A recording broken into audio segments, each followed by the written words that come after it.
به نام نور الهی. سلام به شما عزیزان. روزا هستم. به کانال آموزشی من خوش اومدید. من تو این کانال شما رو با مکتب هوپونوپونو آشنا میکنم و روش پاکسازی درونی مبتنی بر بخشش، عشق و دگرگونی رو بهتون یاد میدم.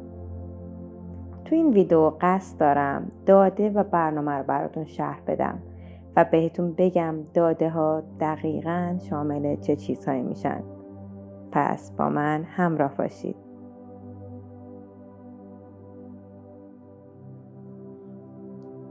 هر گونه افکار آلوده شده با خاطرات و اشتباهات تلخ گذشته و انرژی های سمی درون مانند ترس، حسرت، حسادت، استرس، غم، بغض، سوگ، نفرین، نگرانی، پریشانی و حتی پشیمانی که منجر به عدم تعادل و در یک کلام حال بد امروز ما میشن رو ما میتونیم داده و برنامه به حساب بیاریم.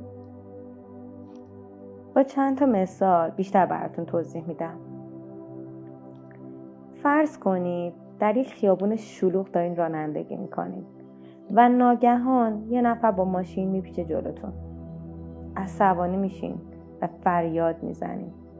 چرا؟ چون آدم خشمتون رو برانگیخته و این خشم از پس باوری بیرون میاد که میگه اون اشتباه کرد و ممکن بود به من آسیب بزنه. یا مثلا وقتی که سعی میکنید یه چیزی رو بفروشید و مردم خریدار اون وسیله نیستن و بعد از یه مدت کمی حس تلخ ناامیدی میاد سراغتون و لب به شکایت باز میکنید که مثلا تقصیر وضعیت اقتصادی کشورمونه که مردم میل به خرید ندارن یا توان خرید ندارن. یا یه مثال دیگه، فرض کنید وارد یک رابطه عاطفی جدیدی میشید که خیلی زود منجر به جدایی میشه، چون یه سری افکار پرتنش و پر از نگرانی رو دارین درونتون پرورش میدید. افکاری که ناشیان از تجربه سخت و دردناک شکست عشقی که قبلا تجربه کردید و در درون با خودتون در ستیز هستید که نکنه این رابطه هم مثل رابطه قبلیم با شکست مواجه بشه و میشه. یا مثلا یه موقعیت بسیار خوب مثل مهاجرت رو به خاطر یه تصمیم احساسی که در اون زمان گرفتین از دست دادین و حالا یه حسی شبیه حس پشیمانی شما رو در افسردگی فرو برده و از شادی دورتون کرده. و هر چیزی که شما رو لحظه به لحظه از شادی دور و دورتر میکنه یه عامل تحریک کننده است و باید قبل از سرزنش خودتون این عوامل تحریک کننده رو از ذهن ناخودآگاهتون پاک کنید. هر داده‌ای که در ذهن شما جا گرفته، درست مثل همین مثالایی که الان براتون زدم، نوعی باور محدود کننده است یا شاید الگوهایی باشن که بسیاری از اونها رو از افرادی با طرز فکری محدود به طور ناآگاهانه به ارث برده باشین و شما برای هموار کردن مسیر زندگیتون نیاز دارید که پاکسازی کنید. شما باید تمام این باورهای محدود کننده رو از ذهنتون پاک کنید. شما باید عواملی رو پاک کنید که باعث میشن احساس کنید کارها خوب پیش نمیرن و شما مدام دارین در جا میزنید. هرچه بیشتر این عوامل محرک رو پاک کنید، محدودیت‌های بیشتری رو از بین بردید و خیلی سریعتر به وضعیت طبیعیتون برمیگردیم. طبق ویدیوهای قبلی که تو چنل گذاشتم الان دیگه همه میدونیم هوپونوپونو فرایند دست برداشتن از انرژی های سمی درون و اجازه تأثیر دادن به افکار، گفتار، کردار و فعالیت های الهیه. بنا به گفته بومیان هاوای باستان، اشتباهاتی که در افکار هستند از خاطرات گذشته سرچشمه میگیرند و این تکنیک راهی برای رهایی از این افکار دردناک یا اشتباهات که منجر به عدم تعادل و بیماری شدن رو ارائه میکنه. و بعد از رهایی از تمام این افکار منفی ما میتونیم الهامات الهیمون رو دریافت کنیم. بیشتر توضیح میدم. همه ما انسان ها در زندگی به وسیله داده ها و خاطرات که همون برنامه های محدود کننده ذهن ناخودآگاهمون هستند بزرگ شدیم. وجود این خاطرات تلخ باعث شدن تا نتونیم الهامات الهی رو دریافت کنیم. و این یعنی اینکه انسان ها دو روش برای زندگی کردن دارن. یا اینکه با خاطرات زندگی میکنن و یا اینکه با الهامات قلبیشون زندگی میکنن. خاطرات برنامه هایی هستند که در درونمون از پیش تعریف شدن و حالا بارها و بارها دارن برامون بازپخش میشن، در حالی که الهامات پیام هایی از جانب روح الهی هستند. اگر خواستتون اینه که با الهاماتتون زندگی کنین، تنها راه پاک کردن تمام خاطرات منفی از ضمیر ناخودآگاهتونه. خاطراتی که ممکنه حتی شما اونها رو به یادتون هم نیارین. پس تنها کاری که شما باید انجام بدید پاک کردن و پاک کردنه. تا کی؟ تا زمانی که پیام روح الهی رو بشنوید و به اون الهام الهی عمل کنید. دکتر هولن، روانشناس اهل هاوایی، روش بروز شده هوپونوپونو را از مورنا فرا گرفت. مورنا زنی بود که هوپونوپونو را از حالت گروهی و کهن به شکل مدرن و فردی تبدیل کرد. دکتر جو وایتی هم این روش را از دکتر هولن آموخت و این روش برای اولین بار توسط ایشون به تفصیل در کتاب محدودیت 0 شرح داده شد و در اختیار جهانیان قرار گرفت. دکتر هولن در جای جمله بسیار حیرت انگیز رو بیان میکنه. اون میگه تا حالا به این مسئله دقت کردین؟ هر جا مشکلی هست شما همونجا هستید؟ این حرفا به این معنی هستند که چه کسی اون مشکلات رو در جای دیگر و در کس دیگر میبیند؟ قطعا ما هستیم که در رویای خودمون مسائل رو میبینیم. اگر ما اون فرد رو سالم و بدون مشکل ببینیم و براش دلسوزی بیجا نکنیم، یا حداقل با 4 مانترای هوپونوپونو آگاهیمون رو به سمت اون هوش بیکران ببریم، اون مشکلات هم ناپدید میشن. همه ما قائم به اون ذات و هوش بیکران هستیم. نه تنها ما، بلکه هر چیز که در تمام هستی هست. یعنی اینکه اگه اون نباشد همه ما هیچ میشویم. پس همه ما در اون مشترکیم و با او یکی هستیم. باید از خدا یا هوش بیکران یا شعور هستی تشکر کنیم که بهمون اجازه داد ذهنمون رو بشناسیم و به سکوت و حضور برسیم و در نهایت به نقطه 0 بازگردیم. در مباحث هوپونوپونو یه نکته بسیار مهم وجود داره و اون اینه که ما در شناخت خودمون از طریق هوپونوپونو نباید به مشکلاتی که در زندگیمون پدیدار میشن به چشم یک مصیبت و یا معضل نگاه کنیم، بلکه همه این مشکلات یه جور فرصت و موقعیت پاک شدن رو برامون فراهم میکنه که باید قدردانش باشیم. ما انسان ها در 2 حالت مشکلات رو حس میکنیم. یا اون مشکلات به طور مستقیم در زندگی شخصی خودمون اتفاق افتادن و یا مربوط به دیگرانن که ما شاهد اونهاییم. و چون شاهدشونیم پس باز هم توی زندگی ما هستن.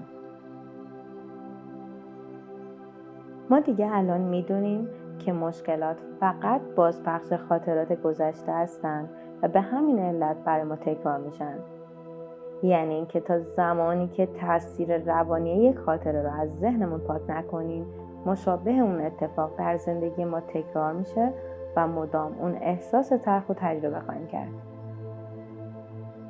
پس طبق توضیحی که الان دادم، مشکلاتی که در زندگی برامون پیش میاد همه برای اینه تا فرصتی در اختیار ما باشه که برای اونها پاکسازی کنیم و در کنار پاک شدن ذهنمون موانعی که از خاطرات تلخ گذشتمون و حتی از اجداد و گذشتگانمون به ما رسیده از سر راهمون برداشته بشن.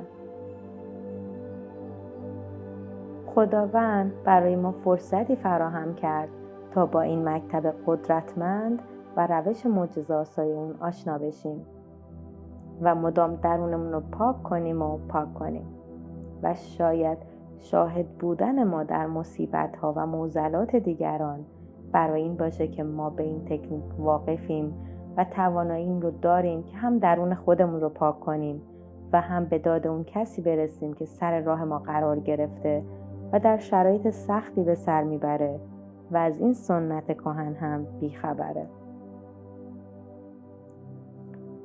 بنابراین هر زمان که شاهد مشکلات یا غم و اندوه دیگران بودید، غمگین نشید. به جاش خوشحال باشید که این فرصت در اختیار شما قرار گرفت تا بتونید برای خودتون و یک انسان دیگر پاکسازی کنید.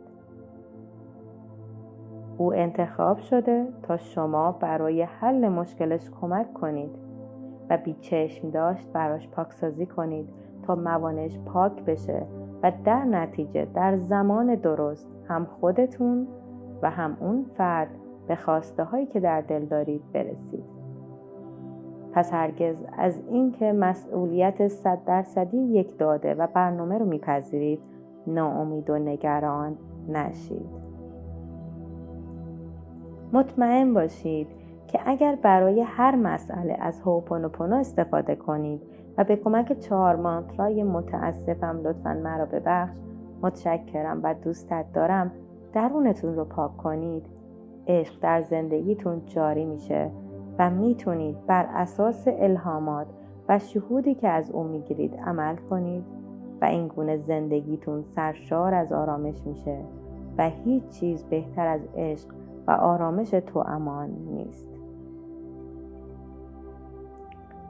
این 4 جمله تأکیدی قدرتمند چون با احساسات و عواطف شما مسحور میشوند، قدرت شفابخشی زیادی دارند و شما میتونید با این قدرت شفابخشی دیگران رو از طریق شفا دادن خودتون شفا بدید. تمرین کنندگان هوپونوپونو معتقدند که بخش شفا باید در درونمون به وجود بیاد. منفیگرایی که در درون ما هست تنها از انسداد ذهن آگاهمون توسط داده ها و برنامه ها سرچشمه گرفته و این انسدادها فقط ناشی از آنچه ما احساس میکنیم که افراد نزدیکمون در مورد ما فکر میکنن ایجاد میشن. حال 4 مانترای هوپونوپونو میتونن برای تقویت عشق انسان به خود با انتقال انرژی به سمت شفا و آشتی مورد استفاده قرار بگیرن و این گونه میتوان به دیگران کمک کرد و درونشون رو از سیاهی و تاریکی شفا داد. میدونید معجزه پاکسازی هوپونوپونو چیه؟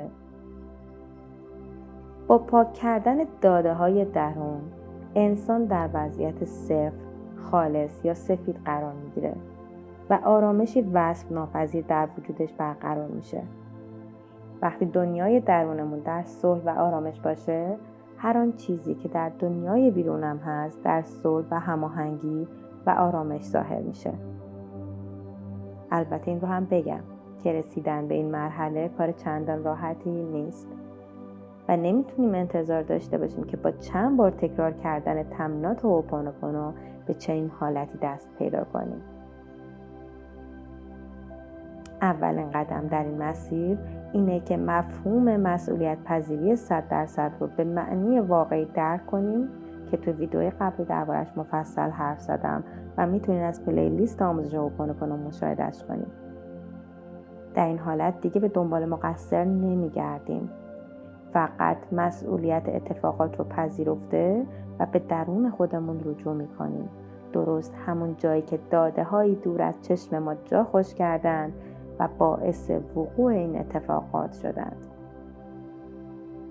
و این میشه که ما دیگه با کسی در نزاع نخواهیم بود، قهر نخواهیم کرد، بحث و جدل و اعتراض نخواهیم داشت، چون تنها کسی که باید مسئله رو با او حل کنیم خودمون هستیم.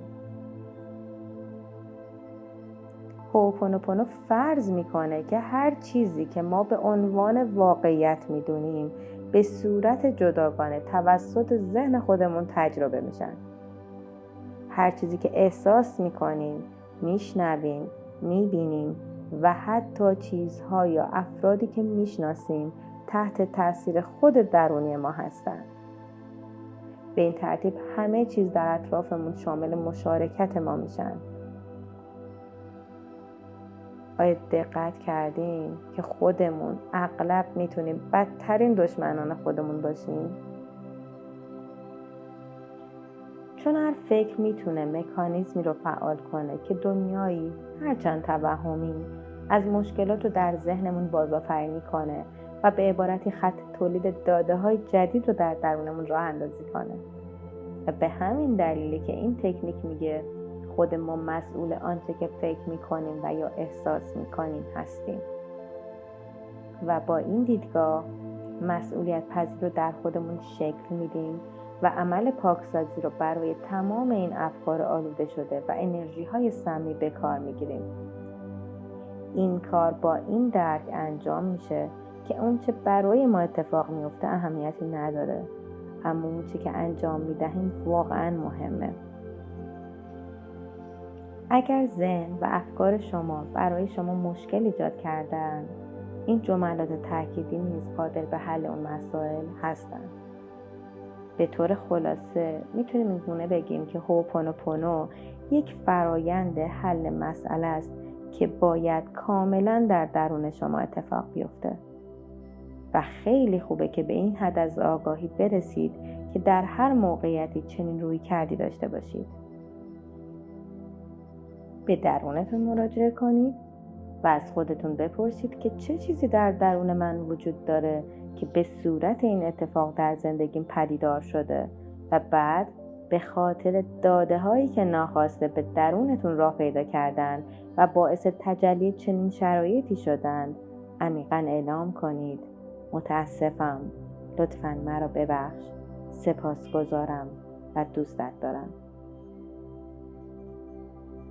نکته کلیدی هوپونوپونو اینه که باید خودتون رو از همه این داده ها و برنامه ها رها کنید تا در وضعیت صفر، خالص و بدون داده قرار بگیرید. و رازی که در این روش نهفته است اینه: به محض اینکه به وجود داده‌ای در درونتون پی بردید، اون رو بیدرنگ پاک کنید تا هم داده‌ای به داده‌های تلمبار شده در ضمیر ناخودآگاهتون اضافه نشه و هم از شر داده‌های کهنه که مشابه اون داده هستند رها بشید. و تکرار میکنم، وقتی داده‌ها رو از وجودتون پاک میکنید، روح الهی از طریق شما وارد عمل میشه و زندگی پر از عشق و آرامشتون رو میسازه. پس وقتی هوپونوپونو انجام میدید، در حقیقت مشغول پاک کردن داده هایی هستید که در ضمیر ناخودآگاهتون انبار شدن و راه رو برای قرار گرفتن در مسیری که روح الهی براتون در نظر گرفته باز میکنید.